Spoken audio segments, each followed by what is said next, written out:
안녕하세요. 효소 신세계 진행을 맡은 산대리입니다. 안녕하세요. 동아시아 효소연구소장 누리입니다. 단도직입적으로 여쭈죠. 효소 왜 중요합니까? 음식물을 분해하는 데 필요한 성분이죠. 그런데 나이가 들면 소화 효소가 부족해서 면역력이 떨어지게 되죠. 그래서 어떻게든 꽉꽉 채워 넣어야 합니다. 산들누리에서 나온 사냐초 분말 효소 같은 걸로 말이죠. 사냐초 분말 효소? 그것도 종류가 다양한데? 쉽게 설명드리죠. 숙취 해소와 원활한 뇌 활동이 필요하신 분에겐 우울급, 술이 약한 하승주 소장에게 딱이네. 아토피로 걱정이신 분에겐 삼채. 네. 마음의 안정이 필요하신 분에겐 쇠비름, 묵사마에게 딱이네.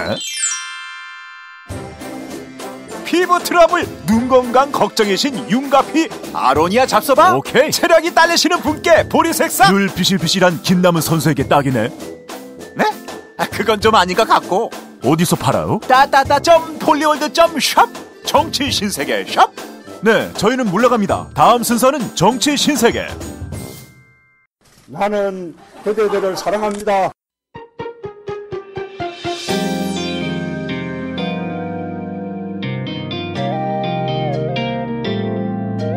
이번 주 뉴스 다 챙겨 보셨나요? 깔끔한 분석, 통쾌한 해설, 유쾌한 토론까지.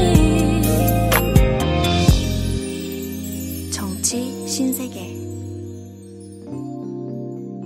정치 신세계 샵에도 놀러오세요. @폴리월드.샵.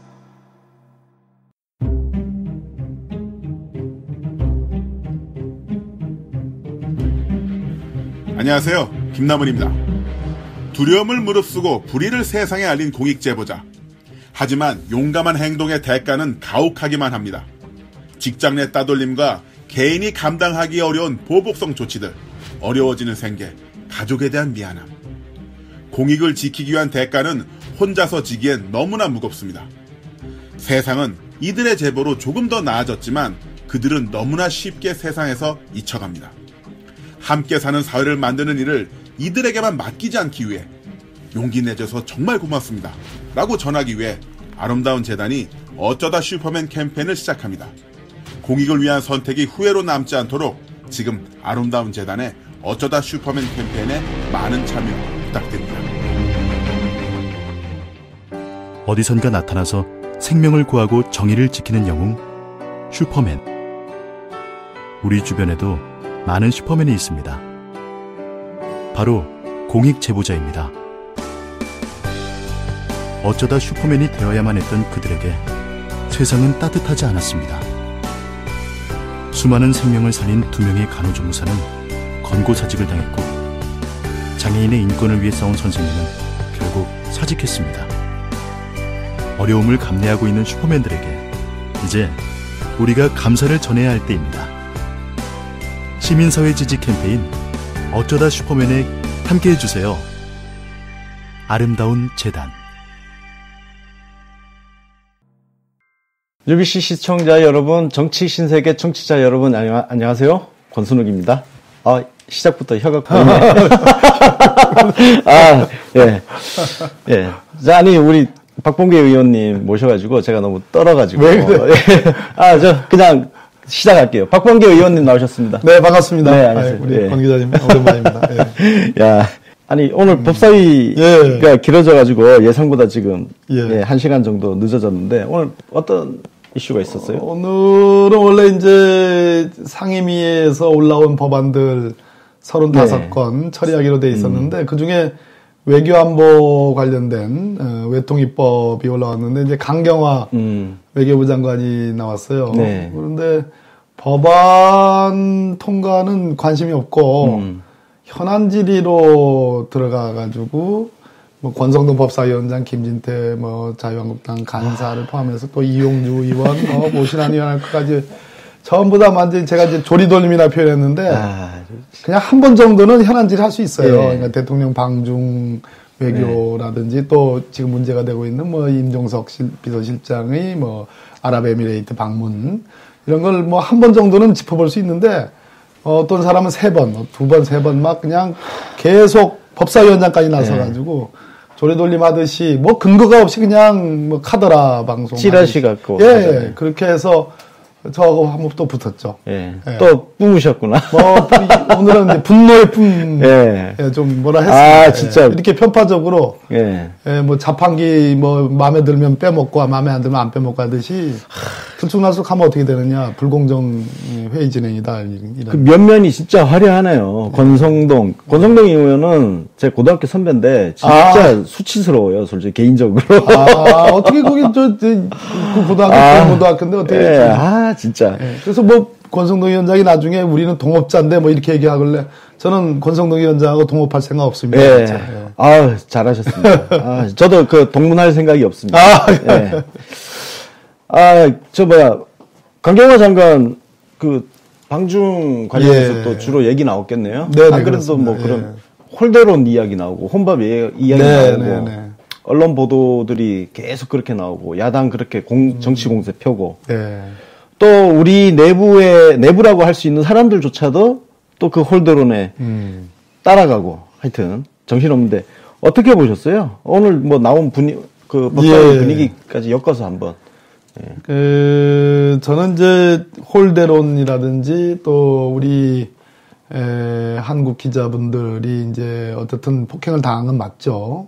그런 연장선상에 있는 것들이 사실 그 문재인 대통령이 중국에 가서 시진핑 주석을 포함해서 중국의 권력 서열 1, 2, 3순위를 다 만났잖아요. 네, 4위까지 만났죠. 예, 4위까지 만났죠. 네.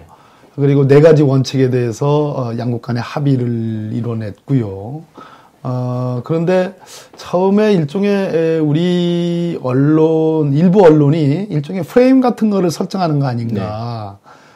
그렇게 생각이 듭니다. 예를 들어서 이번 방중의 최종 목표가 뭔가. 그랬을 때 작년에 느닷없는 박근혜 정부에서 국회와의 충분한 소통이라든지 또는 대국민 공감대 없이 또 시진핑 국가주석이 우려하는 부분이 있어서 그 부분에 대한 충분한 어떤 상의나 논의 뒤에 발표될 것으로 예측이 됐던 사드 문제. 실제로 그 당시 한민국 국방부 장관이 뭐 국회에 나와가지고 사드 문제는 연말쯤이나 가서 가닥을 잡을 수 있다라고 했는데 느닷없이 그렇죠. 박근혜 정부가 사드 결정을 한 거예요. 예, 그때가 7월이었나요? 8월이었나요? 7, 8월입니다. 예, 그러니까 중국 정부로서는 굉장히 놀랐을 거고요. 뒤통수 한 대 맞은 거죠. 그런 거 아니겠어요? 그러다 보니까 중국의 일종의 이제 전인대를 앞두고 있는 시진핑으로서는 국내 정치용으로도 그렇고 또 여러 가지 또 뭐 동아시아상의 어떤 중국이 갖고 있는 외교 안보상의 또 우려 같은 게 있을 수 있거든요. 위상에도 흠집이 당연하죠. 그런 속에서 소위 사드 위기라는 것이 쭉 지속이 됐고 중국과의 우리 뭐 최대 교역국 아니겠습니까? 그럼에도 불구하고 한류가 철저히 봉쇄가 되고 또 한국 제품들 불매 운동이 되고 또 뭐 한국 기업들이 철수를 하는 그런 상황이 됐고 양국 간의 국민들까지 감정이 나빠졌단 말이에요. 그러면 이번 문재인 대통령의 중국 방문은 딱 2가지예요. 북한이 6번에 걸친 어떤 북핵 실험을 했고 수많은 그 미사일 도발을 했단 말이에요. 심지어 ICBM에 육박할 정도의 대륙간 탄도미사일 실험 발사도 했고 그러한 한반도에 불어닥친 어떤 안보상의 위기. 2번째 중국이 사드 문제에 관해서 지나치게 반응을 함으로써 한중 간의 교역이라든지 여러 가지 문제가 굉장히 악화된 상황에서 그것을 해소하는 거. 딱 2가지인데 2가지라는 관점에서 놓고 보면 결국은 문재인 대통령이 갔다 오셔가지고 지금 그 사드로 인한 중국의 어떤 경제 봉쇄라든지 경제 제재가 풀릴 것으로 거의 확신이 되는 워딩들이 나왔단 말이에요. 이미 뭐 풀리고 있잖아요. 풀리고 있고요. 자, 2번째. 중국이 처음으로 한반도에서 전쟁은 있을 수 없다. 그리고 북핵 용인할 수 없다. 북핵 포기 등등의 대원칙을 천명한 것은 처음입니다. 그럼 2가지, 그렇지 않습니까? 그렇다면 이 2가지를 달성을 한 거거든요. 그러면 그런 관점에서 이번에 대중국 외교가 성공했는지 안 성공했는지를 판단을 해야 되는데 괜히 비본질적인 이것이 뭐 혼밥이니 홀대니 거기서 어디 더 나가서 뭐 우리 기자들 맞은 것이 어떤 우리 국민들의 자존심을 주권을 침해한 것처럼 침소봉대하는 일까지 벌어진 거예요. 저는 그것은 처음부터 이 방중외교에 대한 일부 언론의 어떤 비판적인 프레임이 작동을 했고 그것을 그대로 밀고 나간 그런 언론상의 문제가 있다라는 점을 지적 안 할 수가 없는 거죠. 이게 대통령께서 중국 가시기 전부터 나왔거든요. 그렇죠. 홀대로 나온 시점을 보면 아니 솔직히 말해서 처음에 중국 가셨을 때 그 외교 차관보 나온 거 그거 가지고 지금 홀대론 이야기가 나온 건데 근데 그 만나기 이전부터 홀대론이 나왔어요. 그렇죠. 네, 준비 과정부터. 그러니까 처음부터 작정하고 홀대론을 이야기한 것 같아요. 그리고 혼밥이라는 프레임도 기가 막히지 않습니까? 혼밥. 그럼 트럼프도 우리 한국 왔을 때 혼밥한 건가요? 그 논리로 따지면 그러게 말이에요. 트럼프 대통령도 한국에 왔을 때 계속 우리 쪽 인사들하고 밥 먹은 게 아니잖아요. 그렇죠. 뭐 트럼프까지 갈 일도 아니고 뭐 그 당시에 찬양에 맞지 않았던 박근혜 대통령이 10번 그 중국 방문했을 때 10번 밥 중에 그 혼밥이 2번이었다고 그래요. 네. 우리 저 언론들의 표현에 의하면. 그리고 우리 대통령, 지금 문재인 대통령 3번인데 네. 2번이나 3번이나 뭐 비슷비슷해요. 그러게. 중요한 거는 저 혼밥으로 비판하는 저 대목이 어떻게 중요하냐면 오늘 강경화 장관도 그런 얘기를 했어요. 네. 결국은 이 사드 문제로 불거진 한중 간의 외교적인 어떤 위기가 양국 국민들의 어떤 감정까지 훼손되는 상황에 왔고 그래서 중국 국민들이 한국 정부나 한국에 대한 이미지가 어떤 격앙된 상태에서 문재인 대통령이 중국인들이 가장 보편적으로 찾는 서민 식당에 가가지고 중국인들의 눈높이에 맞는 그런 식사를 함으로써 한국 대통령이 우리 중국식의 어떤 그 국민들이 느끼는 감정을 이해하고 공감해 주는구나라는 것을 그 한 큐의 그 식사 장면으로 보여줬다는 거죠. 그렇죠. 거기에 대해서 중국 외교 당국이라든지 중국 정부 당국 그리고 중국 국민들이 굉장히 좋아하고 일순간에 사드로 얼어붙었던 그런 것들이 해소되는 계기가 만들어졌다. 그것만큼 뛰어난 외교가 어디 있느냐라는 겁니다. 그러니까 정의용 안보실장께서 기가 막힌 멘트를 하셨어요. 13억 중국인과의 식사. 아하, 좋네요. 아주. 네, 그죠? 맞습니다. 네. 사실 저희가 아직은 스피커가 조금 작아서 알려지지 않았지만 네. 그 대통령께서 식사하신 것에 대한 의미를 중국 전체 인민들과 아침 식사를 함께 했다라고 해석을 최초로 한 게 저희입니다. 아, 그래요? 이미 지난주 토요일에 했습니다. 그렇군요. 네. 네. 지난주 토요일부터 계속 그렇게 네. 떠들었는데, 예. 아직은. 오직 키우셔야 돼요. 아니, 그나저나, 사실 이번 방중 보도를 보면, 그 기자들이 폭행 당한 것은 정말 유감스러운 일이죠. 안 된 일이죠. 예. 또 있을 수 없는 일입니다. 그렇죠. 네, 맞습니다. 유감스러운 일인데, 네. 우리 많은 시민들이 그 장면에 대해서 기자들을 편들어주지 않은 것은 방중 전부터 그리고 방중 내내 굉장히 악의적인 기사를 많이 썼기 때문이거든요. 특히 지금 일반 시민들 같은 경우는 가짜 뉴스에 대한 대책을 많이 물어봐요. 예. 예, 이건 뭐 독일 같은 경우는 그런 책임을 묻는 제도적 장치도 있고 그렇다고 그러는데 우리는 가짜 뉴스를 언제까지 이렇게 방치할 거냐 이렇게 여쭤보거든요. 예. 뭐 이제 가짜 뉴스는 이미 그 지난 대선 기간 동안에 굉장히 핫한 이슈였죠. 네. 그래서 저희 뭐 선대위에는 가짜 뉴스 대책팀도 있었고 그랬는데요.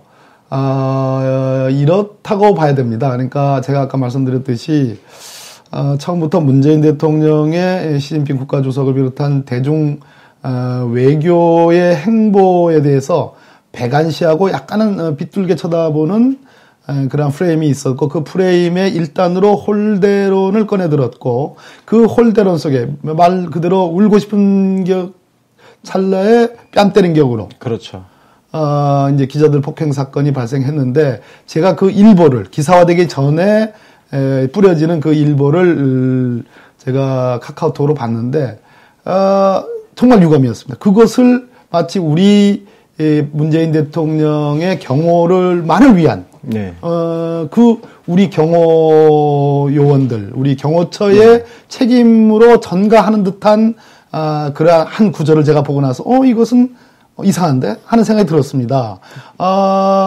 저는 뭐 그 당시만 해도 뭐 자초지정을 정확히 몰랐는데 중국 공안에 의해서 중국 어떤 경호원들에 의해서 직접적으로 가해진 폭행이라 하더라도 그 당시는 그렇게 느껴질 수밖에 없었습니다. 그렇게 저도 그렇게 받았습니다. 나중에는 결국은 우리 뭐 코트라에 그렇죠. 의해서 중국 공안의 지휘를 받는 뭐 민간 인력에 의해서 이제 그렇게 된 거 아니겠습니까?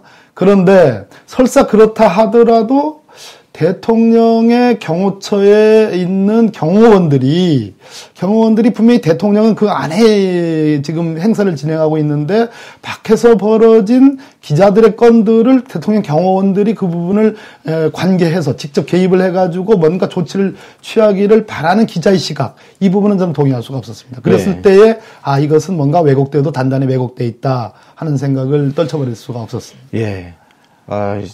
그나저나 진짜 그 가짜뉴스 대책은 좀 세워야 될 것 같은데. 예. 그래서 사실 특히 이제 대통령님의 어떤 방중 성과에 대해서 지난번 예산안 편성 과정에서도 그랬지만 민주당이 그 홍보전에 너무 소홀한 거 아니냐 이런 비판도 굉장히 많아요. 그래요. 예. 예산안 때도 그런 비판 많았거든요. 현수막 다른 자유당 같은 경우는 사실 왜곡해가지고 자기들이 반대했던 사안도 자기들 생색내는 걸로 현수막 걸고 하는데 사실상 가짜인데. 근데 왜 우리 당은 해놓고도 홍보를 제대로 안 하냐. 근데 이번 방중성과 같은 경우도 민주당발 기사가 그렇게 많이 안 보이거든요. 솔직한 얘기로 이 부분에 대한 대형 스피커가 특히 외교안보에 정통한 스피커가 제가 보기에는 충분하지 않다 하는 생각을 들고요. 그 다음에 이제 당연히 뭐 당의 스피커는 당대표, 원내대표, 최고위원들 이렇게 돼 있는데 외교안보 전문가들은 없으시죠. 없고 두 번째는 마침 또 뭐 추미애 당대표를 보면 저도 마찬가지입니다만 대러시아 외교를 위해서 러시아 다녀오셨죠. 뭐 특히 이제 IOC에 의해서 러시아 선수단의 입국이 지금 배제가 되고 개별 선수단 차원에서 오는 단계에서 그 문제에 대해서 굉장히 노력을 했는데 아무튼 그런 공석이 있었고 또 원내대표는 원내대표로서 또 직접적으로 대야 창구 역할을 해야 되니까 속 시원하게 언제나 공격만을 할 수는 없는 입장이에요. 여러 가지 법안이라든지 그전에는 예산이라든지 그런 어떤 카운터파트로서의 역할이 있기 때문에 한계가 있을 수 있습니다. 그래서 어찌됐든 우리 뭐 대통령과 우리 저 민주당을 참 지지하고 참 걱정해 주신 우리 지지자분들의 입장에서는 어떻게 대통령 방중 성과를 효율적이고 매우 그 어떤 임팩트 있게 정말 제대로 왜 그걸 홍보하지 못하느냐, 그러한 질책은 겸허히 받겠습니다. 네. 감사합니다. 네. 왠지 그냥 감사합니다. 이런 말씀만 들어도, 저희들은 굉장히 고마워합니다. 그리고 이 언론 보도 아까 이야기 이어서 하면, 언론 보도에 대해서 사실, 노무현 대통령님도 그랬고, 우리 박범계 의원님도 한때는 정말 언론하고 조금 각설고 싸우셨던 분인데 그때처럼 그렇게 하라는 의미는 아닌데 언론 보도에 민주당이나 소속 의원들이나 너무 순한 양처럼 있다는 비판도 굉장히 많습니다. 특히 이게 언론 앞에 굉장히 당당했던 김대중 대통령께서는 언론사 세무조사도 하셨고 조선일보, 동아일보, 국민일보 했죠. 노무현 대통령께서는 조선일보 상대로 소송도 하시면서 당당한 언론 대응을 실천하셨던 분인데 민주당이 과거에 그 기계를 잃어버린 정당 아니냐 이런 비판이 있습니다. 우리 권순우 기자님의 뭐 지적도 일리가 있고 아마 그렇게 제가 뭐 김대중 대통령께서 하셨던 세무조사 또 노무현 대통령께서 하셨던 사실 뭐 우리 뉴스 뭡니까 뭐라 그러죠? 그걸 또 폐지하고 그랬지 않습니까? 기자실을 오픈형, 개방형 브리핑룸으로 바꿨고, 또, 건거리 청와대 또 정부 관련된 오보가 나오면 다 소송도 하고, 제가 주무 비서관이기도 했어요. 법무 비서관이었으니까. 그런데 이제 법률 검토를 했으니까 이런 측면을 조금 이해는 좀 해주실 필요는 있습니다. 그러니까 기계 있게 당당하고 원칙적으로 대응을 하라. 옳으신 말씀입니다. 당연히 그래야 되고요. 저는 문재인 대통령께서 그렇게 하고 계시다고 보는데 다만 문재인 대통령의 스타일과 문재인 대통령이 적어도 노무현 대통령이 어떤 참여정부 때의 그 패턴을 그대로 이어받고 있습니다. 근데 달라진 점이 뭐냐? 제가 보기에는 훨씬 더 인내력이 있고 세련돼졌다. 그러니까 뭐 두 분의 어떤 성정 차이도 있습니다. 그런데 제가 보는 견지에서는 뭐 시원시원하지 않을는지 모르겠으나 훨씬 더 한번 경험한 국정 컨트롤 타워의 비서실장으로서 경험했던 그러한 참여정부 초기에 어떤 다소간의 그 어떤 그 굳이 일으키지 않아야 될 갈등도 있었거든요. 그런 점을 누구보다 잘 알고 계시기 때문에 혹시 뭐 기계에 차이 가지고 혹해하지는 않을는지 모르겠으나 조금 이런 것을 국정 전반을 잘 이렇게 강약을 조절해가는 그러한 것으로 좀 이해를 좀 해달라는 그런 말씀도 드려봅니다. 저는 사실 그런 측면으로 이해를 하고 있습니다. 아, 그렇습니까? 참여정부 때처럼 그렇게 해서는 안 된다는 어떤 반성적인 측면. 그렇군요. 조금 더 영리하게, 현명하게. 그렇게 가는 측면도 있는데, 그렇다면 저는 이제 좀 아쉬운 거는 청와대가 직접 그렇게 하는 것은 좀 부담이 되겠지만, 개별 국회의원들은 좀 한번 해볼 수 있지 않을까? 저는 그 생각하거든요. 제가 만약에 국회의원이면 어떤 잘못된 보도라든지 악의적인 보도에 대해서는 제가 정론관 앞에 가서 뭔가 이야기를 할 것 같단 말이에요. 그런 국회의원들이 안 보이는 거. 당장 또 대변인단도 물에 물 탄 듯 술에 술 탄 듯 그래서 기사도 안 나오는 그런 대변인 논평 나오고 이런 불만들이 좀 있습니다. 뭐 할 만한 지적이고 비판 맞습니다. 답답합니다. 답답하지만 이해는 합니다. 이거 노무현 대통령님 이야기 나오니까 우리가 그 인연을 여쭤보지 않을 수가 없어요. 우리 의원님 같은 경우는 노무현 대통령님 그때 후단협 사태 때 판사직 사표를 던지고 나오셨잖아요. 맞습니다. 하도 많이 했던 얘기들이고 이제 벌써 정치권에 오래 계셨던 분들 또 고참 기자분들은 다 아는 내용이지만 최근에 뭐 계신 분들은 모르시는 분들도 아직 많아요. 계실지도 모르겠네요. 예전에 후단협이라고 후보 단일화 협의회 2002년도 그런 게 있었습니다. 만약에 2017년에 우리가 능히 쉽게 잘하면 똘똘 뭉쳐서 하면 이길 수 있는데 뭐 예를 들어서 문재인 후보하고 무슨 누구 후보하고 뭐 무조건적으로 아무 조건 없이 단일화해라. 단일화하지 않으면 역적이다. 또 1등 가는 후보가 단일화 안 하면 그 2등 가는 후보에게 또 양보해야 된다. 뭐 이런 프레임은 지금으로서 용납할 수 없는 거잖아요. 그 당시에 이제 정몽준 후보라고 있었는데 단일화 하라라고 단일화 하지 않으면 새천년 민주당의 적통 후보인 노무현 후보 지지를 철회하겠다. 뭐 이런 흐름들이 있었죠. 그게 후단협이죠. 그 급기야는 이제 촉망받는 젊은 정치 리더. 지금은 너무나 우리 당에서 오셔가지고 저하고 아주 가까우신 분이 됐는데, 뭐 오늘 실명은 말씀 안 드리겠습니다. 그분의 탈당도 있었고. 뭐 다 알아요. 김민석 민주연구원장. 아니 그 과거는 과거니까 그렇게 또 털고 가는 거죠. 그래가지고 제가 그냥 뿔이 나가지고 그냥 쓰이 나서 바로 그냥 사표를 냈죠. 사표를 내고 법복 벗고 이제 노 대통령 후보 이제 법률 특보가 되면서 선대위에 결합했고. 그게 2002년 10월 18일. 10월. 딱 대통령 선거 2달 남겨놓고. 인생의 결단이죠. 뭐 그때. 엄청난 결단이죠. 그죠? 판사를 그만둔 거니까. 그렇죠. 판사 9년차 때였고, 그때 노무현 대통령의 지지율은 14.5%.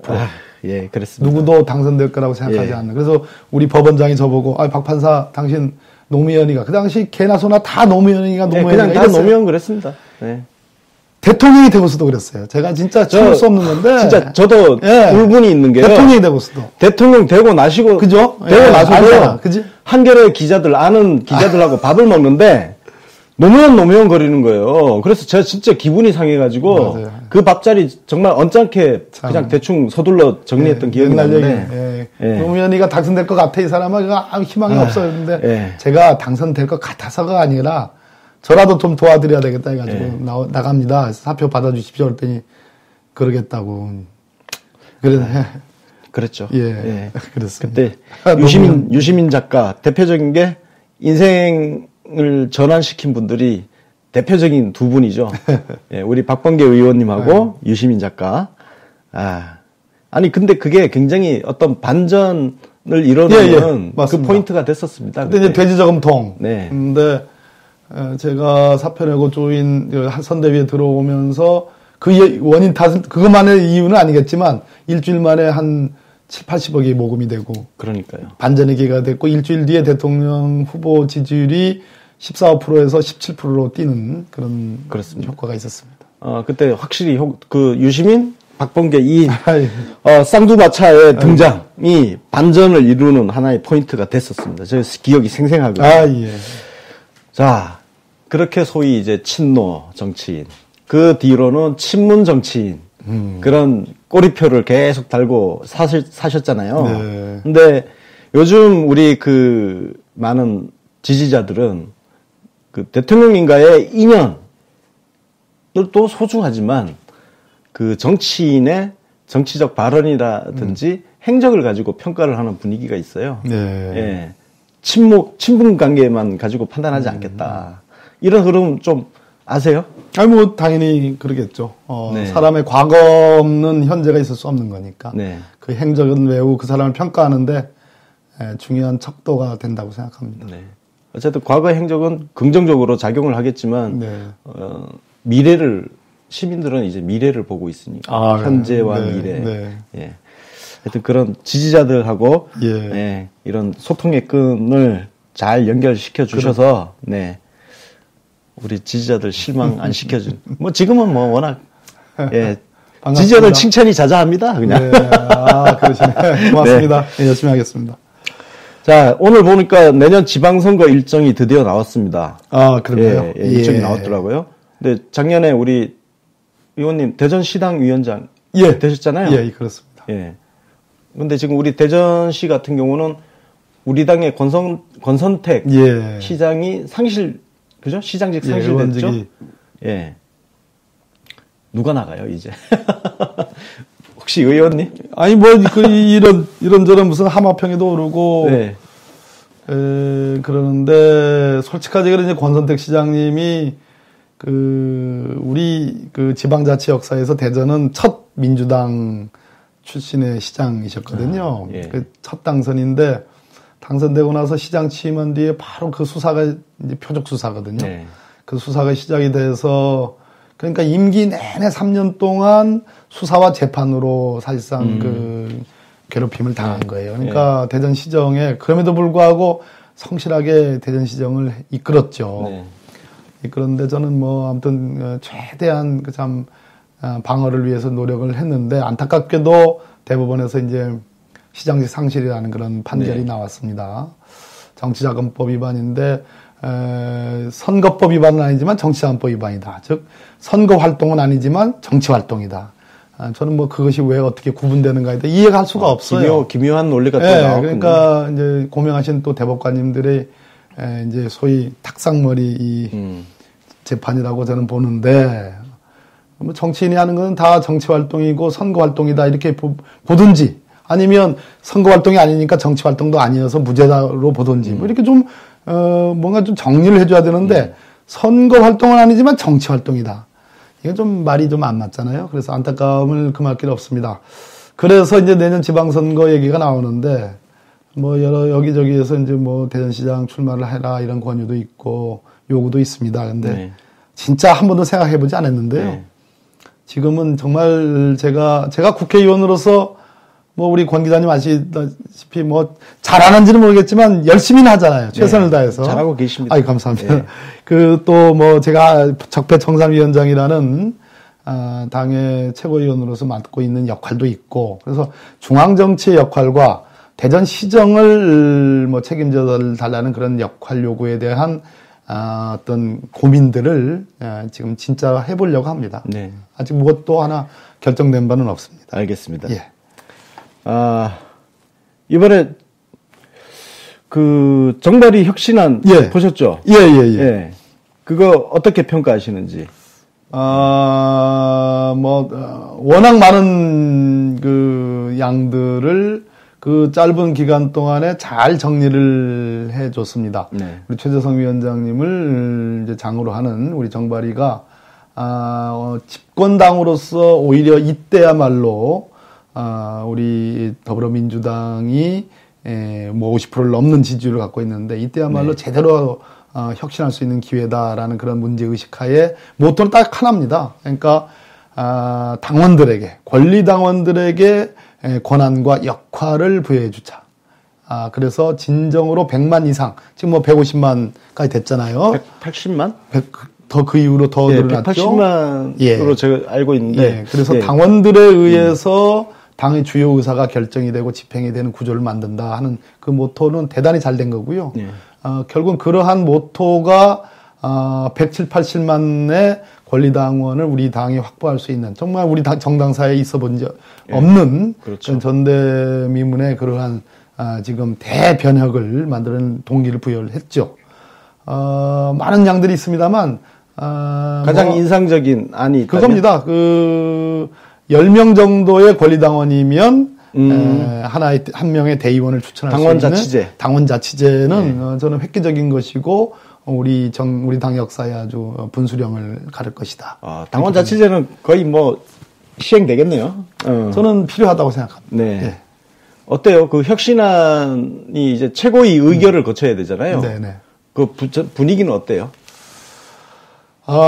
그 혁신안이 뭐 수십 가지인데요. 그 중에서는 내년 지방선거 이전에 도입을 해서, 실현을 시킬 수 있는 그런 안도 있고, 어떤 안은 내년 지방선거 혹은 전당대회 이전, 혹은 전당대회 이후, 이렇게 한 세 개의 어떤 덩어리로 묶을 수 있어요. 어떤 거는 조금 더, 어떤 심사숙고를 해볼 만한 그러한 안도 있고, 그래서 한꺼번에 모든 것을 일괄해서 실현하고 집행한다 이 관점이 아니고 그 중에는 선거와 무관한 것은 예를 들어 당원권의 배가, 당원권의 확대 이런 것들은 뭐 지방선거전이라도 저는 도입할 수 있다고 보고 또 선거와 관련성 있는 것은 지방선거 이후에 또 내년 당권과 관련된 것은 또 어떤 시행 시점을 조정하는 그러한 탄력적인 취사 선택이 전 가능하다고 봅니다.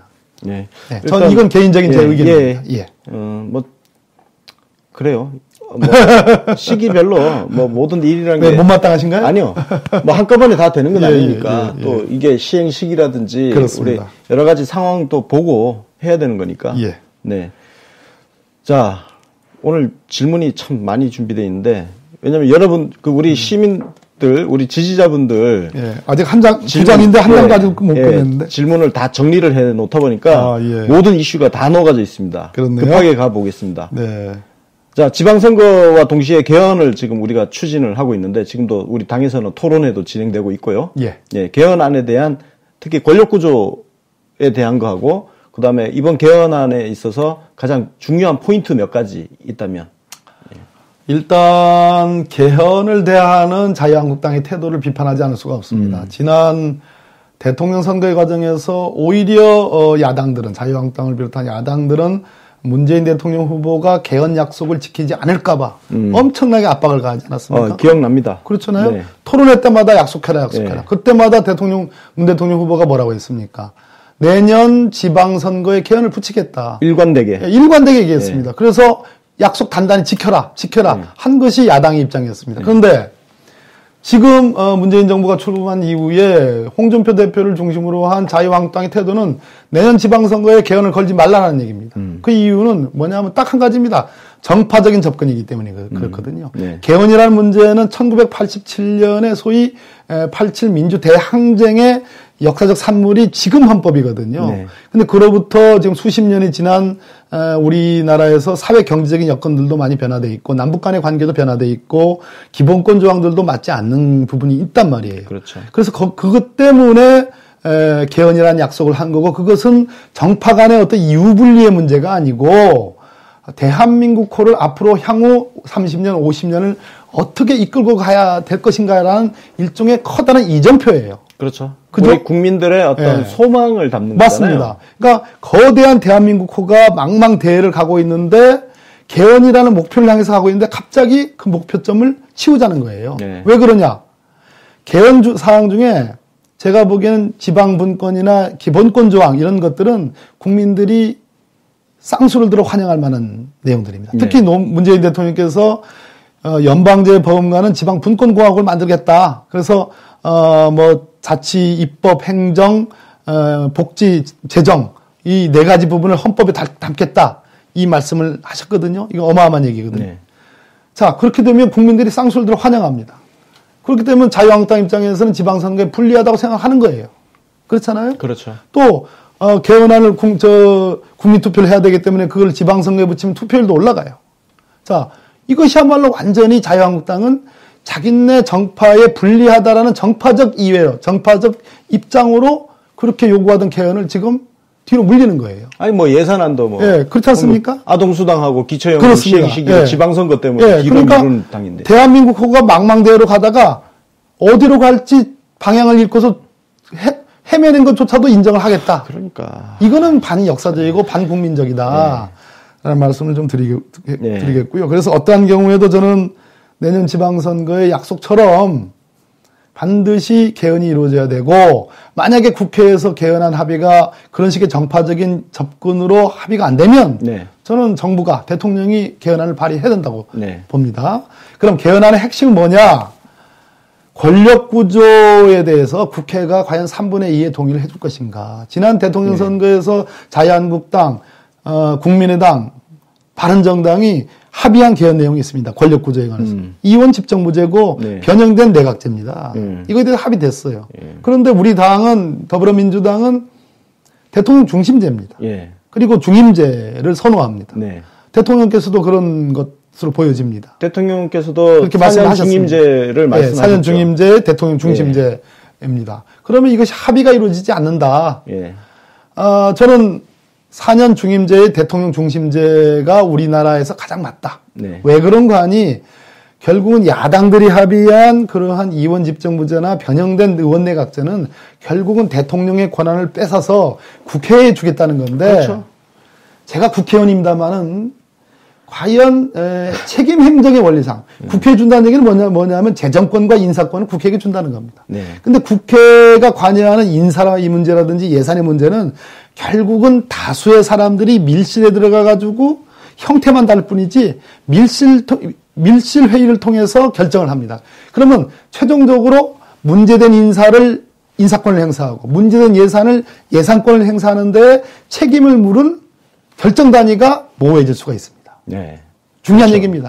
이 부분에 대해서 우리 국회가 아직은 선진화되어 있지 못해요. 아유, 안 되죠. 그 공공기관 취업 비리 보세요. 그렇습니다. 많은 국회의원들이 일이 국가적 차원에서 벌어질 가능성이 있습니다. 그렇기 때문에 차라리 한 사람의 대통령에게 권한을 주고 박근혜 대통령한테 우리가 권한을 주고 이거 완전히 말아먹는다 표현하면 안 돼요. 말아먹으니까 책임을 물었잖아요. 책임이 분명히 드러나니까 물은 거예요. 그렇죠. 그런데 만약 국회에게 지금 관행과 현행 제도 하에서 국회에게 그러한 권한을 대폭 주면 권한만 주고 책임을 따질 수 없는 문제가 생기기 때문에 저는 의원 집정부제라든지 내각 책임제는 반대한다. 이 말씀 드리고 그러면 내년 개헌의 핵심은 뭐냐? 저는 기본권 조항을 봐야 된다. 특히 기본권에서 우리가 세월호 참사를 겪으면서 국민의 생명권 침해. 대통령을 비롯해서 국가기관, 모든 국가기관이 국민의 생명권을 하나의 헌법상 의무로 책임지는 거. 그 생명권을 도입할 필요가 있다. 또 사회적 기본권, 생존권이라는 거. 노동자의 권리를 신장하는 그러한 시대가 왔다. 그래서 생존권은 지금 현행 헌법에도 사회적 기본권으로 규정이 돼 있지만 법률로 이것을 구체화하기 전에는 이것은 규범이 아니라고 지금 우리 판례가 해석합니다. 그냥 선언적으로만 해놨죠. 구속력이 없다고 하거든요. 따라서 이 구속력 있는 사회적 기본권을 천명할 필요가 있다. 마지막으로는 제일 중요한 겁니다. 제가 뭐 지방에 있다고 해서 말씀드리는 게 아니라 지방분권. 대통령께서 당신의 권한을 내려놓겠다 하는 거예요. 그렇죠. 지방정부에 분산시켜주겠다는 그렇죠. 거예요. 이거는 위대한 겁니다. 이 어느 대통령이 단임제 대통령, 문재인 대통령 5년, 4년 뒤에 더 할 수 있습니까? 그렇죠. 하고 싶어도 못해요. 네. 그러면 중임제도 아니고 그러면 그냥 약속한 거 눈찔끔 감고 그냥 난 몰라라 하고 해도 돼요. 네. 그런데 약속을 했기 때문에 당신의 권한을 지방정부에 이양을 시키겠다. 재정권, 인사권, 네. 또 뭐 행정권, 그렇죠. 입법권 네. 다 상당 부분 이관을 시키겠다. 네. 이 얘기는 어마어마한 선언인데 여기에 우리 국민들 저는 7, 8알이 박수를 친다는 겁니다. 그럴 거라고 생각합니다. 예, 이 부분이 중요한 부분이다. 왜냐하면 지금은 서울공화국이잖아요. 대한민국이지만 서울공화국이죠. 예. 그래서 이거를 각 지방이 자체적으로 입법권부터 해서 예산 편성권, 인사권 이런 것들을 행사할 수 있게 된다면 각 지역 분들은 다 좋아하실 일이죠. 그렇습니다. 네. 야, 질문이 하도 많아서 제가 지금 말을 빨리 하고 있어요. 네. 너무 질문이 많아. 중간에 가다가 뭐 몇 개 빼고 너무 길면 빼고 가겠습니다.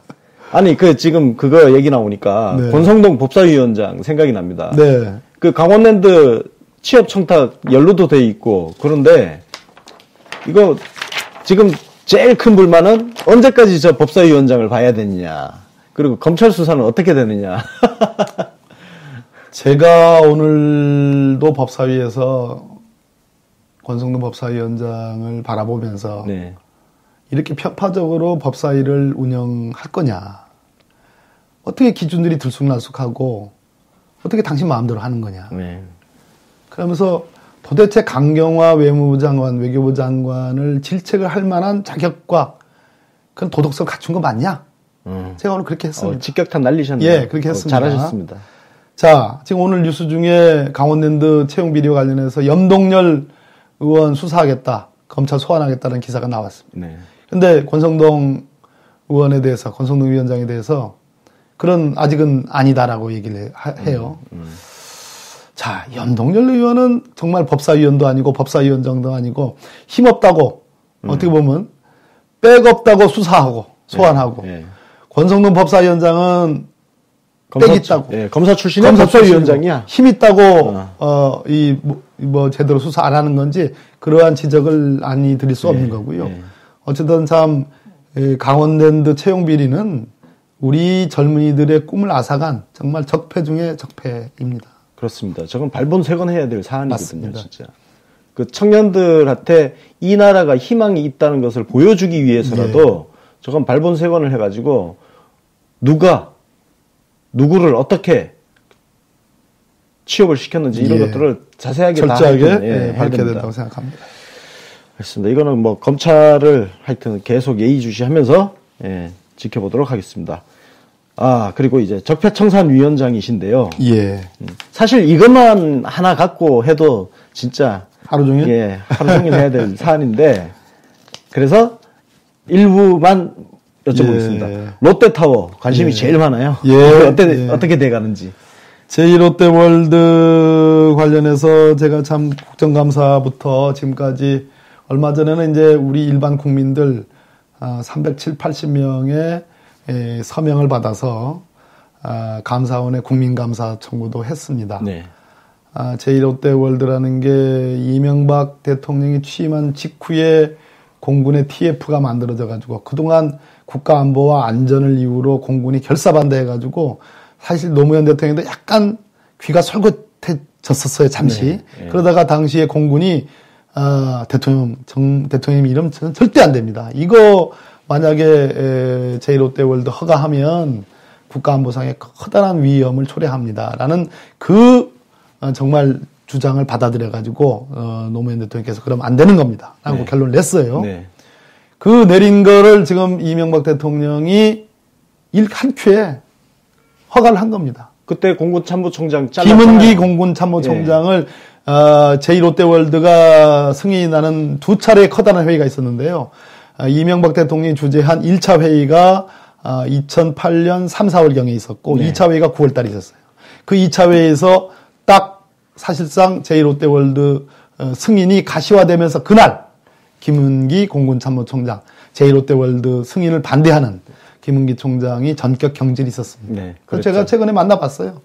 그때 참 한탄하는 겁니다. 이거는 일개 기업에 그러게. 민원을 위해서 국가 안보를 팔아 거와 다를 바 없다. 아, 김은기 총장님도 근황이 진짜 궁금하네. 그분도 대전에 소재하는 그 정보통신대학 교회 총장님으로 한때 그 국방부 장관 물망에도 오르셨었는데. 지난번 이제 송영무 장관님하고 같이 경합했었죠.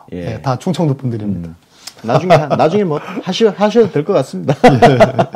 아니, 그런 분들이 국방부 장관을 해야 좀 우리가 안보 튼튼하죠. 네. 아, 그리고 지금 국정원 적폐 수사.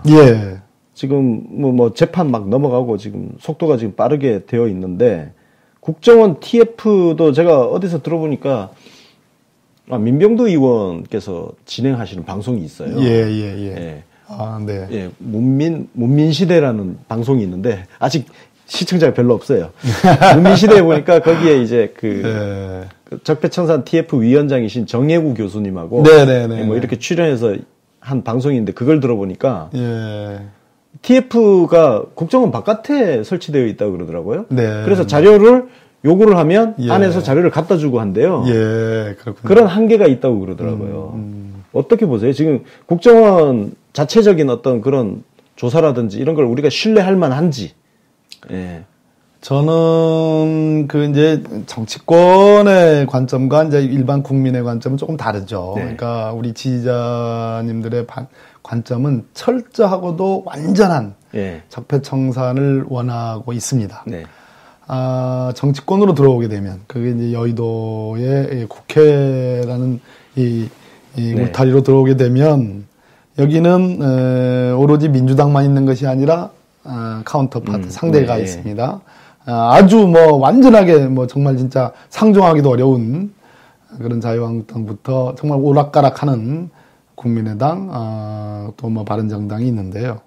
그러다 보니까 정치권의 언어로 놓고 볼 때 저는 국정원 이번 정혜구 위원장님을 위원장으로 하는 국정원 적폐청산 국정개혁위원회, 개혁발전위원회의 역할과 그 휘하의 적폐청산 TF의 역할은 상당히 의미가 있다.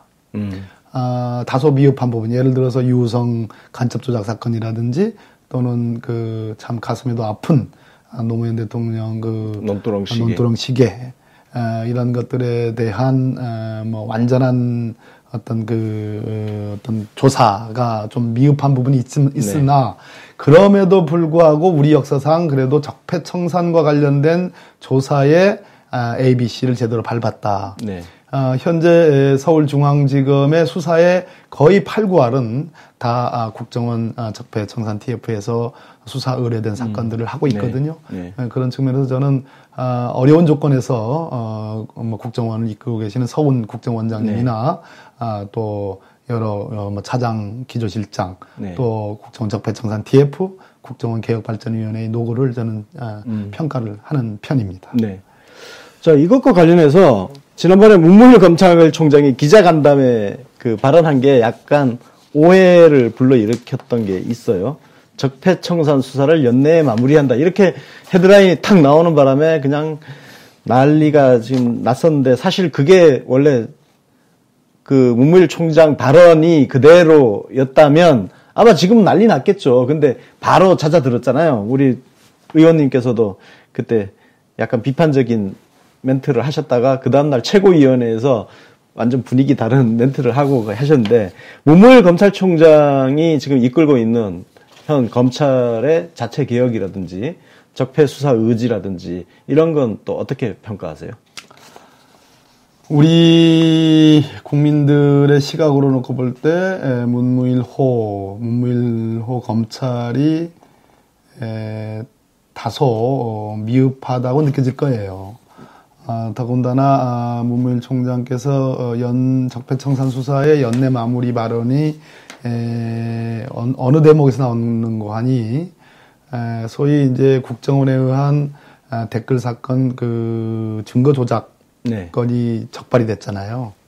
그래서 다 구속이 되고 거기 관련자 2사람이 그렇죠. 생명을 이제 그 뭐 자살이 있었는데 물론 그 정모 변호사의 그 죽음에는 여러 가지 의혹들이 있습니다. 네. 근데 두 번째 변모 차장검사의 자살과 관련해서 검찰 일선이 상당 부분 격앙된 건 맞고요. 네. 저는 그 부분에 대해서 검찰의 조직 문화가 개선되지 않은 하나의 근거다. 그 증거 조작은 상상할 수 없나. 그러니까 검찰에서 파견된 검사들이 국정원에서 해야 될 일은 국정원이 혹시나 정보를 수집하고 분석하고 가공해서 배포하는 데에 있을 수 있는, 특히 대공수사권을 갖고 있는 국정원이 증거를 불법적으로 만든다든지 조작을 한다든지 이런 것을 오히려 법률적으로 지도하고 그 통제해야 될 그러한 임무를 띠고 있는 법률가가 오히려 적극적으로 증거 조작에 앞장섰다는 것만으로도 국민적인 지탄을 벗어나기 어려운데, 그러한 어떤 그 과정은 전혀 생략하고 한 사람의 죽음에 대해서 당연히 마음이 아프죠. 네. 그러나 그것을 가지고 일선이 격앙됐다? 또 일선의 지검장들의 일부가 검찰총장에게 우리 검찰이 대통령 하명 수사에 앞장선다는 둥, 또는 무슨 특단의 조치를 취해야 된다는 둥, 이러한 얘기가 언론에 보도되면서 그 과정 속에서 검찰총장이 연내 마무리하는 발언이 나왔거든요. 그러면 그 누가 봐도 이거야말로 서울중앙지검에 뭔가 제동을 거는 거 아니냐라는 오해가 가능했기 때문에 제가 첫날 문무일 검찰총장님 그거 불가능한 겁니다. 한 겁니다. 그렇죠. 예. 저뿐만 아니라 제가 알기로는 청와대도 우려가 있었다는 걸로 알고 있고, 법무부 장관께서도 그렇게 오해의 소지가 있기 때문에 그것은 좀 우려스러울 만하다라는 그런 인식들을 갖고 있었다고 알고 있어요. 그래서 결과적으로는 그런 어떤 공감대가 형성이 돼서 문무일 총장께서 뒤에 그것은 연내 수사를 끝내라는 것보다는 수사를 좀 더 속도감 있게 좀 하자 하는 그런 취지로 이제 설명을 했습니다. 그게 근데 그 멘트를 보면 적재도 안 하고 주요 부분 수사를 연내에 마무리하도록 그렇죠. 최선을 다하겠다. 이게 정확한 발언이거든요. 그래서 저는 아무리 읽어봐도 이걸 수사에 연내에 미치지 않고서야 어떻게 연내에 마무리를 합니까? 상식적으로 맞지 않는 말이고. 그래서 저는 이걸 그냥 그 당시에 보수 언론에서 계속 집중 공격을 했잖아요. 그래서 그거를 여론을 오히려 저는 서울중앙지검을 보호하기 위한 여론으로부터 그 보수 언론의 공격으로부터 보호하기 위한 일종의 방어막으로 해석을 했었거든요. 예, 저도 그 비슷한 취지로 이튿날 결국은 이런저런 특히 야당의 공격이 일종의 정치적 보복이다. 이명박 전 대통령도 발언에 나가면서 그런 발언을 그렇죠. 했잖아요. 네. 그런 발언을 했고, 거기에 일부 언론들이, 보수 언론들이 가담해가지고, 일종의. 빨리 끝내라. 그랬죠. 피로감 선동을 하기, 선동? 선동했죠. 피로감에 이제 구호를 재창하기 시작했죠. 그렇죠. 그래서 무슨 피로감, 우리가 지치지 말자. 저도 그런 운동을 지금 하고 있습니다만은, 어찌됐든 우리 문무일 검찰총장을 바라보는 관점은 이렇게 정리하는 게 좋겠습니다. 윤석열 서울중앙지검장은 일종의 사단장인 셈입니다. 그렇죠. 일선 사단장이 전투 병력이죠. 자고우면하지 않고 그냥 보이는 대로 고지곧대로 범죄 혐의가 드러나면 고지곧대로 수사하는 것이 맞고요. 검찰총장은 한 조직의 수장이니까 역시 야당을 전혀 도외시할 수는 없다.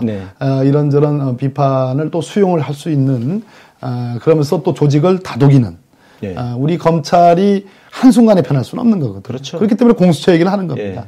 그런 차원의 이해, 일종의 조직을 좀 다독이고 일선에서 좀 흔들리는 그러한 흐름에 대해서 일종의 안정감을 주는 그런 차원의 어떤 말씀이었다는 걸로 이해를 해 주시면 그래서 좋겠다. 지금 조직 관리가 저도 이제 법조 출입 기자를 9년 정도 했기 때문에 제가 다녔던 그 분위기로 보면 검찰이 어찌됐든 지금 문무일 총장이 관리를 잘하고 있는 것 아니냐. 예를 들어서 보수 언론 중심으로 그때 뭔가 검찰에서 뭔가 반발 기류가 있다는 어떤 그런 흐름의 기사를 계속 보내면서 부추긴 거거든요. 검찰 내부에서 뭔가 들고 일어나기를 부추기는 그런 기사를 쓴 거예요. 근데 전혀 검찰 내부에 그런 움직임이 없었단 말이에요. 그렇습니다. 그 자체로 저는 문무일 총장이 조직을 잘 관리하고 있는 것 아니냐. 만약에 관리를 제대로 하지 못했다면 보수 언론이 그렇게 부추기고 하면 진짜 부안해동 해가지고 무슨 연판장을 돌린다든지 예? 뭐 검찰총장 뭐 내부 게시판에 검찰총장 뭐 정권에 하명 수사나 받을 것 같으면 사퇴해라 뭐 이런 걸 올라올 법한 상황이었거든요. 네. 예, 저는 하여튼 뭐 문무일 검찰총장님 좋겠습니다. 우리 권순욱 기자님이 아주 모든 부분에 대해서 다 예리하게 비판적인데 이 대목은 상당히 좀 이렇게 보호를 해주시네요. 고맙습니다. 이렇게 문재인 정부, 문재인 대통령께서 임명한 조직의 장들에 대해서 충분한 어떤 기회와 일할 수 있는 그런 공간들을 확보해 주는 것은 대단히 중요하다고 생각합니다. 네, 아니 그러다가 진짜 만약에 뭔가 머뭇거리고 분위기 이상하다 그러면 바로 그냥 총 들고 가는 거예요. 그 명을 가짜 조집니까? 예, 그럼요. 네. 자, 그 다음에 제도적인 부분인데요. 역시 공수처 법안을 이야기하지 않을 수 없습니다. 이 법안의 운명이 어떻게 될 것이냐. 우리 정말 UBC를 시청하고 자주 듣는 애청자 우리 지지자 여러분들께 간곡한 제가 호소를 드립니다. 이 공수처 문제는 자유한국당이라는 정말 난공불락의 홍준표 대표, 또 권성동 법사위원장, 김진태 법사위 간사라는 난공불락의 절벽, 성벽에 이렇게 마주하고 있는 그런 사안입니다. 그런데 서울중앙지검에서 적폐청산 수사를 아무리 잘해도 그것은 마당을 그냥 깨끗이 쓰는 청소에 불과합니다. 우리가 원하는 것은 마당만이 있는 그런 민주공화국이 아니잖아요. 깨끗한 마당 위에 잘 건설된 정말 국민들과 함께 제대로 된 공화국을 만들어갈 수 있는 그러한 의사당, 그러한 정부, 그러한 건물을 원하는 거거든요. 무너진 담장도 바로 세우고. 무너진 담장도 바로 세우고요. 화단도 가꾸고. 예, 그렇습니다. 그 첫 번째가 저는 공수처의 설치라고 생각합니다. 적폐청산 수사로 끝나는 것이 아닙니다. 공수처의 설치 없이는 검찰의 권한이 집중됨으로써 일어나는 남용의 소지가 언제든지 잠복해 있는 거거든요. 그래서 문재인 정부의 성공은 전 두 가지라고 봅니다. 첫째는 검찰개혁의 상징으로서 공수처의 설치. 두 번째는 지방 분권. 그리고 또 하나 경제, 민생의 회복입니다. 근데 올 연말에 통계가 나올 거라고 생각하는데 대통령께서도 말씀하셨습니다. 3% 이상 성장률 달성합니다, 이번에. 그러면 경제는 일종의 심리이기 때문에 저는 경기 회복 효과가 조만간에 나올 가능성이 높다고 봅니다. 희망이 있습니다. 자, 지방분권 아까 우리 개헌 얘기하면서 얘기를 했습니다. 대통령께서 의지 갖고 있기 때문에 설령 개헌, 자유한국당이 발목을 잡아가서 개헌 못 하더라도 대통령이 권한 이양하면 됩니다. 그렇죠. 예. 그렇잖아요? 맞죠? 맞습니다. 그렇기 때문에 그건 됩니다. 자, 남은 게 권력기관 개혁입니다. 그 중에 검찰 개혁이고 그 중에 핵심은 공수처입니다. 그러면 우리 UBC, 우리 시청자님들은 공수처 막 수사에만 환호하지 마시고 공수처 설치에 대해서 정말 뜨거운 열광적인 지지를 해주셔야지 그 힘으로 우리는 자유한국당을 돌파한다. 이런 말씀 좀 드리겠습니다. 그러면 우리가 지지자들이 구체적으로 이 공수처 법안 응원을 하는데 우리가 지금 할 수 있는 거는 뭐 지지 댓글 달고 이런 거밖에 없을 것 같은데 뭐 좀 더 좋은 방법이 없을까요? 우리가 실천적으로 할 수 있는. 사실은 연말에 지금 뭐 어제 표창원 의원님이 시작을 했고 제가 오늘 받아가지고 공수처 설치 릴레이 이제 페이스북 이 운동을 하고 있어요. 이틀째인데요. 이거 말고 연말에 사실은 국민 필리버스터를 해보려고 사실은 이제 저희 적폐청산위원회 위원님들하고 의견을 교환 중에 있었습니다. 있었는데 이 시점이 과연 맞느냐. 이제 그 여러 가지 청문회도 있고요. 또 뭐 여러 가지 여야 간의 그런 관계도 있고 또 국민의당의 뭐 이런 분열적인 그런 흐름도 있고 등등 해가지고 현재 이 시점이 하기에 맞는 것인가라는 에너지가 모아지기에 약간 주변 요소들이 너무 많다는 거죠. 그래서 뭐 금년 말에 할 건지 아니면 내년 초에 할 건지 이런 국민 필리버스터 어떤 국민 운동으로서 이 공수처 설치를 돌파해내가는 그런 것을 기획을 하고 있습니다. 지금 이 법안이 어느 과정을 밟고 있는 상황이죠? 법사위 제1소위에 상정이 돼가지고 지금 2번 논의를 했는데요. 뭐 난공불락입니다. 전혀 지금 찬성을 안 하는 거죠? 하고 있습니다. 예. 만약에 자유한국당이 계속 저런 식으로 버티고 있을 경우에 어떻게 되는 겁니까? 이제 그럼에도 불구하고 우리가 저는 예산안을 통과시킬 때에 원내 지도부가 집중했던 그 선택과 집중의 힘, 네. 그 힘을 공수처에 때려 부으면 네. 저는 자유한국당의 일각도 동요할 수 있다, 깨질 수 있다. 그래서 그 기대와 희망을 전 버리지 않는 게 중요하다고 보고, 두 번째는 뭐 마지막 수단으로는 패스트 트랙이죠. 그러니까 신속 처리한 건으로 5분의 3인데요. 그러면 이제 국민의당과 바른정당의 동참을 만들어야 되는데 쉽지 않은 얘기입니다. 5분의 3이면 180명. 180명. 야. 제가 계산해보니까 한 181명쯤 나와요. 무소속까지 포함하면. 민중당 이렇게 포함하면 181명 나오는데 한 명도 이탈 없이 해야지 되는 문제거든요. 또 하나는 박근혜 탄핵할 때처럼. 또 하나는 법사위의 패스트 트랙은 5분의 3은 11명인데 딱 오신환 의원만 딱 동참시키면 되는데 말을 잘. 그래요? 예. 그러면 맞습니다. 그게 안 되면 다른 방법은 뭐가 있을까요? 그럼 최종적으로는 결국 국민 여론밖에 없는 건가요? 국민 여론입니다. 국민 여론이고 저는 경우에 따라서는 대통령께서 저는 문재인 대통령께서 어떤 그 승부를 가져가실 수도 있지 않을까 조심스런 제가 무슨 근거가 있는 게 아니라 그분이 진짜 그 강력한 의지를 갖고 계시니까요. 공수처 검찰 개혁에 대해서는 진짜 남다른 그런 의지가 계시기 때문에 좀 그것도 기대하는데 어떤 수가 있을는지는 한번 어떻든 우리 국민의 70% 이상이 지금 지지하는 거 아니겠습니까? 그렇죠. 압도적인 지지를 받고 있기 때문에 그것이 필요합니다. 이건 아까 전에 말씀하신 대로 정말 민주당 원내 지도부 차원에서 그야말로 아까 말씀하신 대로 선택과 집중 해가지고 원내대표 그렇게 할 겁니다. 여기에다가 국민 필리버스터 괜찮은 것 같습니다. 괜찮은 그거 하면은 저도 한번 서겠습니다. 아니 방송을 가지고 오셔야지. 그렇죠. 방송도 하고. 그렇죠. 그래서 정말 전 국민적으로 한번 그 열망을 한번에 에너지를 쏟아부어서 여론으로 밀어붙여야죠. 뭐 방법이 없을 것 같아요. 없습니다. 격려해 주시니까 고맙습니다. 알겠습니다. 준비를 잘 하고 있겠습니다. 네. 자, 그리고 이것도 사실 만만치 않은 과제예요. 검경 수사권 조정. 오늘은 이거 패스. 너무 골치 아파요? 지금 너무 길어. 힘들어. 검경 수사권 조정은 해야 되는 거고요.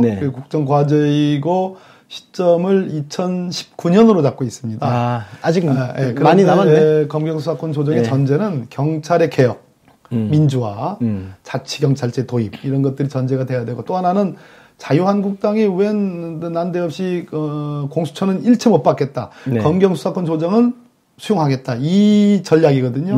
그렇기 때문에 지금 국면은 공수처로 집중을 할 사안이지 검경 수사권 조정이 자칫하면은 개도구록도 다 잃게 되는. 이게 선택과 집중이네요. 그렇습니다. 뭐 어차피 2019년이니까 지금 당장 우리가 거기에 에너지를 쓸 필요는 없을 것 같습니다. 그러나 뭐 내년에는 문재인 대통령이 좀 당기셨습니다. 내년 지방선거 전에는 관련 기관들이 안을 내라. 그리고 합의를 시도해라. 이런 그 지시를 했기 때문에 내년 초에는 아무튼 내년 1월 1, 2월간에 걸쳐서 공수처를 한번 승부를 보고 그 뒤에는 검경수사권 조정도 활발한 논의는 필요하다고 봅니다. 검경수사권 조정은 지금 뭐 보니까 나름 각 부처에서 준비를 하고 있는 것 같아요. 맞습니다. 특히 경찰 쪽은 뭐 대통령님 말씀도 계셨고 해가지고 신났죠. 요즘에 경찰이 신났습니다. 자체 개혁안을 진짜 열심히 만드는 것 같아요. 제가 근데 한 가지만 우리 경찰 제가 참 사랑합니다. 참여정부 때부터 제가 검경 수사권 특히 뭐 경찰 수사권 독립에 대해서 상당히 강조를 했던 사람인데요. 지금 경찰이 그러다 보니까 업돼 있어요. 그래서 여러 부분에 이렇게 수사 뭐 삼성을 포함해서 뭐 또 한진그룹 조 회장 사건 뭐 등등 많은 수사 특히 지금 미국으로 도주하다시피 한 그 중수부장 이인규 있지 않습니까? 관련된 사건이기도 한데요. 홈앤쇼핑 수사도 경찰이 하고 있습니다. 이 수사를 한번 건들면 끝장을 봐야 되고 결론을 내야 됩니다. 그런데 어제 말이에요. 예. 어젠가 오늘인가 지금 그 목동병원 신생아 사망 사건 여자 사망 사건에 대한 압수수색을 8시간 반 했거든요. 네. 경찰이 들어가지고. 예. 그런데 제가 알기로는 그 압수수색을 하러 간다는 것을 미리 그게 알려졌어요. 기자들한테 알렸구만. 알려졌어요. 이런 식으로 하면 안 돼요. 언론 플레이 하면 안 돼요. 네, 그렇죠. 제가 알기로는 분명히 알려진 걸로 알고 있어요. 저는 그 누군가 언플을 했다고 생각합니다. 그 압수수색이야말로 정말 밀행성. 쥐도새도 모르게 닦아가지고 하는데 딱 가져와야 되는 건데 저는 그런 측면에서 우리 경찰이 잘 하고 있지만 이런 부분 다 보고 있습니다. 그러니까 많이 가져가려면 잘해야 됩니다. 진짜 그렇게 하면 안 돼요. 과거에 제가 그 선거법 위반 2007년도에 그 수사할 때 제가 몸담고 있던 로펌에서 수사 협조를 안 해주니까 어떻게 협박을 했냐면 우리 로펌 대표 변호사님한테 카메라 기자 대동해가지고 압수수색 오겠다고. 네. 아니 그게 뭐야? 무슨 압수수색을 카메라 기자 대동해서 압수수색을 와? 참나. 그때 제가 선거법 위반 재판 받은 게 별게 아니고요. 공개적으로 특정 후보와 정당을 지지하거나 반대하는 거 그 법이 잘못됐다고. 권순욱 기자 깜빵 갔다는 소리는 내가 못 들었어요. 선고유예 10만 원 벌금 10만 원 선고유예. 이거 창피해라. 자 이명박 이야기 좀 하죠. 그럽시다. 예, 다스 누구 껴? 이건 누구 거예요? 여기 끝나고 이제 다스베이다 가시잖아요. 예. 거기 다스베이다 가시면은 이 이명박 다스 이야기 주로 하시나요? 아마도 오늘. 그죠? 네, 그래서 김어순 총수가 주로 이거 계속 물어보네요. 예, 맞습니다. 요 정도만 정리를 좀 할게요. 예. 결국은 이 적폐청산 수사의 종점이 어디냐? 네. 종점이 어디입니까? 이명박이죠. 우리 전 국민이 다 알죠. 전 국민이 다 알고 있고 전 국민이 바라는 거예요. 예, 그렇죠. 그렇지 않습니까? 근데 느닷없이 지금 임종석 비서실장 UAE 방문 글을 막 견강부의 식으로 소설을 쓰고 있잖아요. 자유한국당이. 자, 왜 그럴까? 청와대는 분명히 아니라고 그랬습니다. 네. 아니고 이것은 거기에 파견된 우리 국군에 대한 격려 차원이고 또 한국과 UAE 간의 어떤 정보 교류를 포함해서 여러 가지 외교적 관계를 격상시키고 네. 오늘 아마 윤영찬 홍보수석, 국민소통수석의 일부 브리핑을 보면 박근혜 정부에서 다소 관계가 네. 좀 소원해졌던 바레인과의 관계도 좀 정상화하는 네. 그런 차원 정도는 지금 설명이 돼 있어요. 네. 그런데 저는 말이죠. 이명박 전 대통령이 왜 갑자기 지난번에 바레인으로 갔을까? 그러게요. 진짜 궁금하죠? 궁금하죠? 네. 바레인을 갔으면 그 옆에 있는 UAE를 가지 않았을까? 네. 가지 않았을까? 예. 좀 뭐 근거는 없습니다. 예. 예. 갔다 왔는지는 잘 모르겠습니다. 근데 뭐 갈 수도 있고 안 갈 수도 있겠죠. 그런데 아무튼 그런 게 있고요. 과거에 우리 19대 국회 때 산자위에서 자원외교, 자원비리 관련된 청문회도 하고 그랬어요. 그때의 원전 비리와 관련돼서 제대로 이게 파헤치지 못했습니다. 네. 자, 이제 그 얘기는 핵심이 아니고요. 네. 그 얘기는 뭐 차차차차 밝혀지겠습니다. 그런데 현재 드러난 혐의, 국정원과 사이버 사령부와 관련된 이 완전히 쌍끌이, 네. 쌍끌이 그 저인망 국정농단 그 여론조작 사건이잖아요. 댓글 조작. 예, 여론조작 사건이. 여론조작이죠. 그 군사이버 사령부에서 더 나가가지고 지금 군 기무사까지. 네, 스파르타. 기무사도 나오고. 예. 야, 오늘 큰 뉴스가 나왔습니다. 근데 여기에 관련해서 김관진 장관 영장 발부되는데 구속적 부심을 풀어줬어요. 이명박 전 대통령이 여기에 대해서 군무원 증원 지시했습니다. 기재부 당시 반대했습니다. 이건 딱 아구가 딱 맞는 거예요. 네. 네. 그럼 결국은 그 풀어줬다. 여기서 수사가 주춤거리는 거예요. 그런데 이런 혐의만 있느냐? 다스가 있습니다. 그런데 다스는 두 개의 혐의가 있습니다. 하나는 140억의 스위스 계좌에 알렉산드리아라는 페이퍼 컴퍼니의 명의로 동결되어 있는 그 돈이 갑자기 풀렸어요. 이명박 대통령 당시에. 그렇죠. 풀려가지고 다스로 넘어갔습니다. 그렇죠. 이것은 사기예요. 사기예요. 그리고 직권남용이 있는 겁니다. 이것은 서울중앙지검 특수부에서 지금 수사하고 있어요. 수사하면 제가 보기에는 한 달 내로 쇼부? 한 달 내로 결론이 납니다. 근데 이번에 다스와 관련된 비자금 부분이 좀 밝혀졌어요. 비자금 계좌가 밝혀졌어요. 요것을 고발하니까 요것은 또 서울중앙지검 형사 1부에 배당을 했어요. 그러니까 앞뒤가 안 맞아요. 이렇게 분산을 시켜놨어요. 차라리 특수부의 그 특수부장이 과거에 BBK 사건에 파견 나간 검사에서 못 믿겠다면 다 몰아가지고 형사 1부로 가든지. 그러게. 그렇잖아요? 왜 따로따로 하죠? 네, 아니면 특수부의 기존 사건이 있으니까 그 비자금 건까지 합쳐가지고 특수부에서 다 전체를 보게 하든지. 저는 약간 이거 분리하는 게 좀 이상하다. 그런 측면에서 제가 보기에는 이명박 전 대통령의 아킬레스건 중에 아킬레스건은 단기적으로는 아까 말씀드렸듯이 군사이버사령부 네. 가담, 관여 의혹. 두 번째는 다스. 다스 중에 BBK 주가 조작은 빠져나갈는지 모르겠으나 다스 140억 반환한 거에 대해서는 저는 수사만 하면 저는 어떤 혐의가 저는 입증될 가능성이 높다. 네. 그래서 의혹이 대단히 개연성이 높다라는 얘기고 또 하나는 장기적으로는 제1롯데월드 대통령이 직접 지시해서 한 거기 때문에 그렇죠. 그것도 역시 장기적인 관점에 수사하면 저는 결론이 나온다. 제1롯데월드는 뒷거래가 분명히 있었을 거예요. 이게 그렇지 않고 설명이 안 되는 부분이 이게 있죠. 상식에 부합하는 추론인 거죠. 예.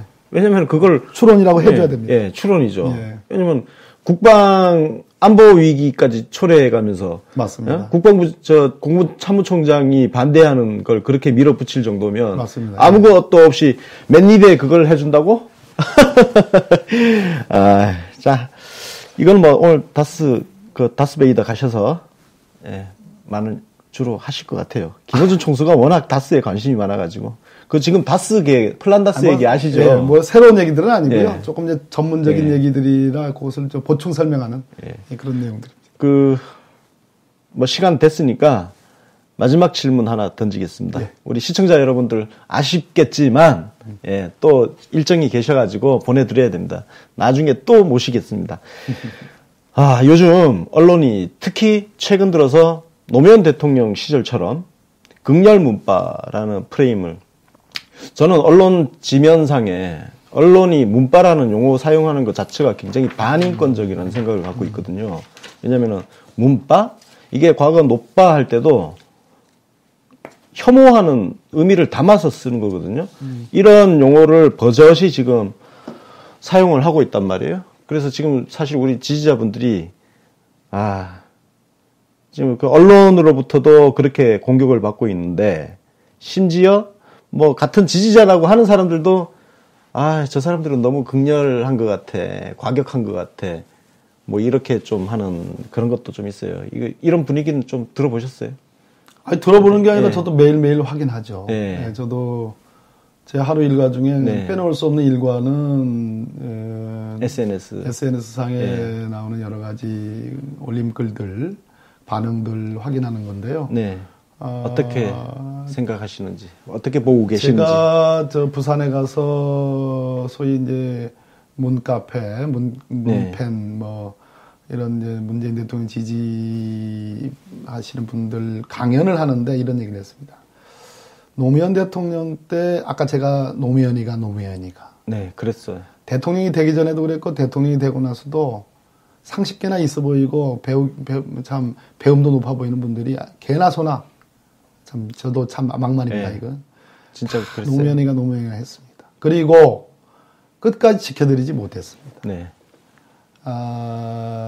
그 퇴임 이후에 그 2008년 서울지방국세청 조사 사국에 느닷없는 특별세무조사 박연차 그리고 5개월 뒤에 중수부의 수사 과정에서 우리가 충분히 잘 대응하지 못했습니다. 네. 근데 그 대응하지 못한 거는 결국은 참여정부 때 우리 지지자들이 너무 쉽게 깨졌다 하는 그러한 쉽게 깨졌죠. 아쉬움이 있습니다. 저도 뭐 그때 최후에 남아있던 소위 노빠라고 하는 사람들이 나중에 숫자가 별로 안 되더라고요. 그렇습니다. 그래서 문재인 정부의 우리 정말 문재인 대통령을 열렬히 지지하고 그러한 지지하는 분들이 하나의 세를 형성해서 대통령 선거에서 이겼고 지금 뭐 70% 이상의 대통령의 높은 지지율을 구가하는데 저는 대단히 결정적인 기여를 하고 있고 이러한 흐름을 뭐 문바니 뭐 어떤 그런 극렬 뭐니 이런 식으로 매도하고 폄훼하는 것에 대해서 결단코 반대합니다. 네. 이러한 흐름들은 당연히 저는 고양돼야 되고 충분히 격려받아야 돼 마땅하다고 생각하고요. 다만 중요한 것은 우리가 대단히 이제는 한 차원 업그레이드된 아까 저는 세련됐다고 표현했는데 이걸 수정하겠습니다. 우리 권순욱 기자께서 말씀하신 영리한 그리고 현명한 일종의 사회운동. 그건 대통령이 시켜서도 아니고 민주당이 시켜서도 아닙니다. 그러한 하나의 거대한 직접 민주주의를 실천해 가는 하나의 거대한 시민사회 운동의 일환으로서 우리 문재인 대통령의 지지 그룹들이 기능을 했으면 좋겠다. 그것은 누가 시켜서가 아니고 그렇죠. 자발적인 것이고요. 창조적인 것이고 또 어떤 경우에는 상당한 정도의 예의를 좀 갖춰서 할 필요도 있고 그래서 매우 현명하고 아주 고도로 잘 이렇게 정제된 그러한 흐름이었으면 좋겠다는 바람을 갖고 있습니다. 예, 그렇게 하고 싶은데 예의를 갖추면 말귀를 못 알아듣더라고요. 예. 안 되면 할 수 없습니다. 예. 아니, 지금 다만 저희들 사실은 제가 아까 정발위의 민주당 개혁안 중에 당권의 강화운동, 권리당원들의 당권의 강화운동에 사실 최초의 제 생각의 발단은 문재인 대통령을 지지하는 이런 분들이 당원의 이름으로 들어오고 그 당원의 이름으로 우리 당의 정책 결정에 참여하고 집행에 참여하는 그러한 선순환 구조가 만들어지면 좋겠다 하는 그런 바람을 갖고 있는데 혹시 개 중에는 당원이라는 이런 당의 울타리가 아닌 자유스럽게 의견을 개진하는 방식으로 문재인 정부를 돕는 그런 의견도 계시니까 그것은 뭐 일괄적이지는 않겠습니다. 지금 우리 지지자들이 사실 굉장히 힘든 하루하루를 보내는 게요. 포털 사이트 가서 댓글 방어. 이게 뭐냐. 우리 대통령 관련 기사에 악플이 엄청나게 달린단 말이에요. 그럼 그거 방어하러 또 가가지고 쉽게 해서 선플 막 달고 방어하는 댓글 달고 예산안 한다 그러면 진짜 대통령님 공약부터 해가지고 이거를 자세하게 공부해가지고 팩트 체크해가지고 싸운단 말이에요. 아니 평소에 직장생활 해야지 팩트 체크해가지고 댓글 달러 가야지. 그래서 그 민주당에서 가짜뉴스 대책만이라도 좀 만들어주면 정말 좋겠다는 바람을 좀 가져봅니다. 좋습니다. 예, 당에서 조금 한번 최고위원이시니까 면밀히 검토하겠습니다. 대책 뉴스, 가짜뉴스 대책, TF. 자, 우리 의원님 바쁘신 와중에 오늘도 법사위 좀 늦어져가지고 부랴부랴 오셔가지고 너무 감사하고요. 그리고 좋은 말씀도 감사드리고. 아주 저도 이 말씀을 나누면서 아주 신나게 잘 했습니다. 아주 좋습니다. 방송. 그럼 마지막으로 그냥 우리 지지자분들한테 한번 시청자분들 인사하시고. 우리 뉴비씨 애청자 여러분 그리고 권순욱 기자를 사랑하고 잘 격려해 주시는 우리 여러 팬 여러분 너무나 이 방송 나오니까 좋습니다. 시원시원하게 하고 싶은 얘기 뭐 가감 없이 다 할 수 있어서 좋았습니다. 그것이 뉴비씨의 장점인 것 같습니다. 더욱더 문재인 정부 그리고 민주당 정부의 성공을 위해서 우리 함께 노력해 나가자는 말씀 드리겠습니다. 마지막 말씀까지 너무 감동적이었습니다. 감사합니다. 자, 그럼 아쉽지만 오늘 순서는 여기서 마치도록 하겠습니다. 여러분 다음 시간에 또 뵙도록 하겠습니다. 내일 전해철 의원님 인터뷰에서 봬요. 감사합니다. 감사합니다.